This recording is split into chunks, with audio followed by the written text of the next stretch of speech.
আমি মোহাম্মদ নাসিরউদ্দিন জাতীয় নাগরিক কমিটির আহ্বায়ক হিসেবে থাকছি।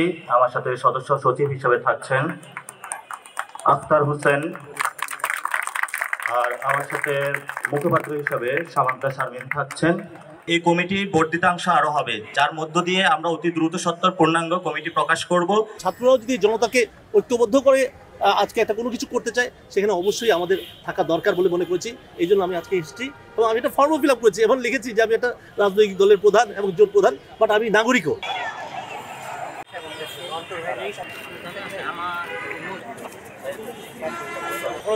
বন্ধ করতে পারতেছে।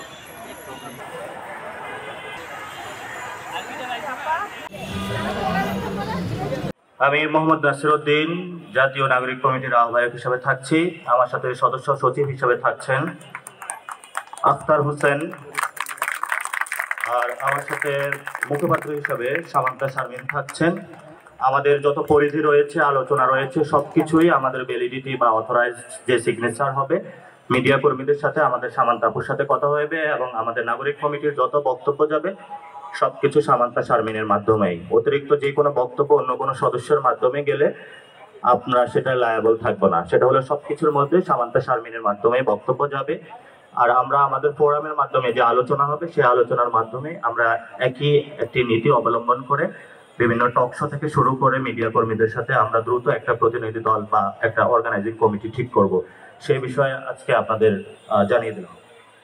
আর সদস্যবৃন্দ রূপে আমরা অনেকগুলো সেল করব। সদস্য হিসাবে আমাদের থাকছেন আজকের কমিটিতে আরিফুল ইসলাম আদিব, আরিফুল ইসলাম আদিব জাহাঙ্গীরনগর বিশ্ববিদ্যালয়ে পড়াশোনা করেছেন। আমাদের সাথে থাকছেন আরো সাইদ মুস্তাফিজ, আমাদের সাথে থাকছেন মনিরা শারমিন, আমাদের এই কমিটিতে থাকছেন নাহিদা সারোয়ার চৌধুরী, এই কমিটিতে থাকছেন সারোয়ার তুষার, এই কমিটিতে থাকছেন মোতাসিম বিল্লাহ। আপনারা জানেন যে 5 তারিখে বাংলাদেশে একটি গণ অভ্যুত্থান হয়েছিল। সেই গণ অভ্যুত্থানে ছাত্রদের নেতৃত্বে বাংলাদেশের সকল জনতা অংশগ্রহণ করে এক দফা দাবিতে ঐক্যবদ্ধ হয়েছিল। সেই দফাটা অনেকেই জানেন, অনেকেই জানেন না। স্মরণ করিয়ে দিচ্ছি, ফেসিবাদী ব্যবস্থার বিলোপ এবং নতুন রাজনৈতিক বন্দোবস্ত। সেই জায়গা থেকে আমরা যারা কমিটি, আজকে এই কমিটি হলো এখানেই শেষ হয় নাই। এই কমিটির আরো কিছু মেম্বার হবে এবং এই কমিটির বর্ধিতাংশ আরো হবে, যার মধ্য দিয়ে আমরা অতি দ্রুত সত্তর পূর্ণাঙ্গ কমিটি প্রকাশ করব এবং এই কমিটিকে আমরা গ্রাম পর্যন্ত নিয়ে যাব, যেখানে 5ই আগস্ট যারা অভ্যুত্থানে শহীদ হয়েছেন, আহত হয়েছেন, তাদের মনের যে আকাঙ্ক্ষা, যে গুলির সামনে দাঁড়িয়েছেন, তার মনের ভিতরে একটা আকাঙ্ক্ষা ছিল। সেই আকাঙ্ক্ষা ছিল নতুন একটি বাংলাদেশ তৈরি করা। এবং সেখানে আমিও শহীদ হতে পারতাম। বাংলাদেশে যারা আপনারা আমার সামনে দাঁড়িয়ে রয়েছেন, প্রিয় দেশবাসী, আপনারা যেখানে দেখছেন, আপনারাও সেই জায়গায় থাকতে পারতেন। তো যিনি জীবন দিয়ে গিয়েছেন, তিনি বাংলাদেশের প্রতি এক অমূল্য সম্পদ আমাদেরকে দিয়ে গেছেন। এই নতুন বাংলাদেশটা আমাদেরকে গঠন করতে হবে এবং আমরা তরুণ প্রজন্ম এবং ছাত্রদের মধ্যে যে একটি ঐক্যবদ্ধ শক্তি রয়েছে, সেই ঐক্যবদ্ধ শক্তিকে নিয়ে আমাদের রাষ্ট্রের যে পুনর্গঠন রয়েছে, সেটাতে আমরা আমাদের বিনিয়োগ করব।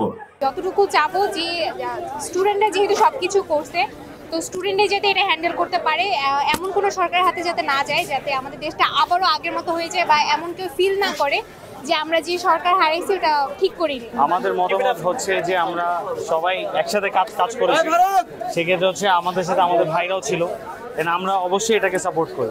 ঠিক আছে, আমরা চাইবো যে একটা দেশ খুব সুন্দরভাবে এগিয়ে যাক, এটার জন্য যা করা লাগে আমরা করব। যারাই উদ্যোগ নিয়েছে, সেটা যদি ছাত্ররাও যদি জনতাকে ঐক্যবদ্ধ করে আজকে একটা কোনো কিছু করতে চায়, সেখানে অবশ্যই আমাদের থাকা দরকার বলে মনে করেছি। এই জন্য আমি আজকে এসেছি এবং আমি একটা ফর্মও ফিল আপ করেছি এবং লিখেছি যে আমি একটা রাজনৈতিক দলের প্রধান এবং জোট প্রধান, বাট আমি নাগরিকও। আমি সেটাই আমি শুভকামনা করি। আসলে নাগরিকদেরকে ঐক্যবদ্ধ থাকতে হবে। এই ফ্যাসিবাদ কিন্তু শেষ হয়ে গেছে, এখনো নির্মূল হয়ে যায় নাই। যতদিন পর্যন্ত নির্মূল না হতে হয়, ততদিন পর্যন্ত আমাদের কিন্তু ঐক্যবদ্ধ থাকতে হবে। যেহেতু ছাত্ররা একটা বিপ্লব ঘটিয়ে দিয়েছে, হ্যাঁ, এখন যারা বিপ্লব ঘটায় তারাই কিন্তু রাজনৈতিকভাবে অবস্থান নেয়, এটা কিন্তু বাস্তবতা। কিন্তু আমরা বড় ওটা দেখিনি। আমি কিন্তু দুঃখ পেয়েছি যারা ওরা একটা গণঅভ্যুত্থান ঘটিয়েছে, বিপ্লব ঘটিয়েছে, কিন্তু তারা যে সেই গণঅভ্যুত্থানের মাধ্যমে যে সরকারটা, সেটা তো তাদের হওয়া দরকার। যদিও একটা নির্বাচনের মাধ্যমে এখন হবে, যেহেতু সময়টা পার হয়ে গেছে। আমার মনে হয় এই নাগরিক ঐক্যের পরে যদি তারা একটা রাজনৈতিক দলও করে, আমি বড় খুশি হব যে এটা হওয়া উচিত।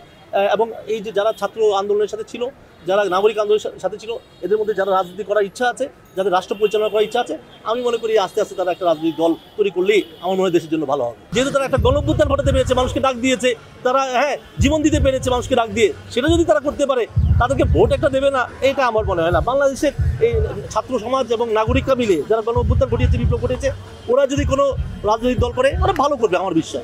আমার একটা ভিন্ন রাজনৈতিক দল আছে, আমার একটা জোট আছে, যদি তারা কর্মকাণ্ড চালায় ওদেরকে সহযোগিতা করতে পারি, মোরাল সাপোর্ট দিতে পারি, তাই না? ওরা আমার কাছে যদি কোনো সহযোগিতা চায় রাজনৈতিক দল হিসেবে, পরামর্শ চাই, আমি পরামর্শ দিতে পারি, আমি করতে রাজি আছি। কারণ ছাত্ররাই আমাদের আগামী দিনের ভবিষ্যৎ। আমি চাই যে ছাত্ররা বাংলাদেশের রাজনীতির হালটা ধরুক। এখন বাংলাদেশটাকে এমন একটা দেশ যে বিভিন্ন মতের লোকজন আছে, এটা কিন্তু সত্য। আপনি শুধুমাত্র এক কেন্দ্রিক চিন্তা করলে চলবে না। এখানে যেমন বামপন্থীরা আছে, যেমন ডানপন্থীরা আছে, মধ্যপন্থীরা আছে, বামের মধ্যেও আপনি মার্কসিস্ট আছে, লেনিনিস্ট আছে, স্টালিনিস্ট আছে, মাওয়িস্ট আছে। আপনি ডানের মধ্যেও বিভিন্ন শিয়া আছে, সুন্নি আছে, আহলে সুন্নত আছে, আহলে সুন্নত জামাত আছে, বিভিন্ন রাজনৈতিক আছে, তারপর জামাত ইসলাম আছে, হেফাজতে ইসলাম আছে। আমাদের তো অনেক ধর্মের, অনেক চিন্তার, অনেক ধরনের মানুষ আছে। তো সবাইকে আমার মনে হয় একটা জায়গায় একা হতে হবে, সেটা হচ্ছে আমাদের বাংলাদেশকে নিয়ে সবাইকে একটা জায়গায় আসতে হবে, যে না, আমাদের সবাইকে অ্যাকোমোডেট করতে হবে, কাউকে বাদ দিয়ে রাষ্ট্র চালানো যাবে না। আমি মনে করি যে নির্বাচন দরকার আছে, তবে সংস্কার করা দরকার আছে। কারণ নির্বাচন করলেই তার হবে না।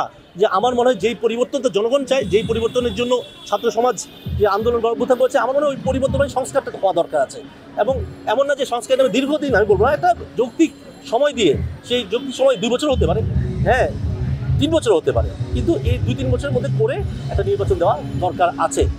নির্বাচনের মাধ্যমেই জনগণ কি চায় সেটা কিন্তু আসলে জানা যাবে। উপদেষ্টা পরিষদরা আমার মনে হয় আর একটু বড় করা উচিত, কারণ এত সমস্যা রেখে গেছে 90-এর গণ আন্দোলনের পর থেকে এই পর্যন্ত যারাই ক্ষমতায় এসেছে, বিশেষ করে কিছুদিন আগে বিগত যারা এবং আগে যারা বিগত হয়েছে, তারা সবাই কিন্তু রাষ্ট্রযন্ত্রকে ব্যবহার করেছে, নির্বাচন কমিশনকে ব্যবহার করেছে, প্রশাসনিক ব্যবস্থা ব্যবহার করেছে, সব জায়গায় দলীয়করণ। আজকেও যেটা চলছে, কিভাবে নিবেন আমি জানি না। একটি স্বৈরাচারকে পতনের পরে আরেকটি গ্রুপ এসে জবরদখল শুরু করছে। এটা কিন্তু জনগণ চায় না। জনগণ চায় এখানে শান্তি, শৃঙ্খলা ফিরে আসুক। এখানে প্রতিরোধ করতে হবে এই জায়গায়। সংবাদ, ফিচার ও অনুষ্ঠানের জন্য ভিজিট করুন সংবাদ প্রকাশের ওয়েবসাইট এবং যুক্ত থাকুন ফেসবুক পেজ ও ইউটিউব চ্যানেলের সঙ্গে।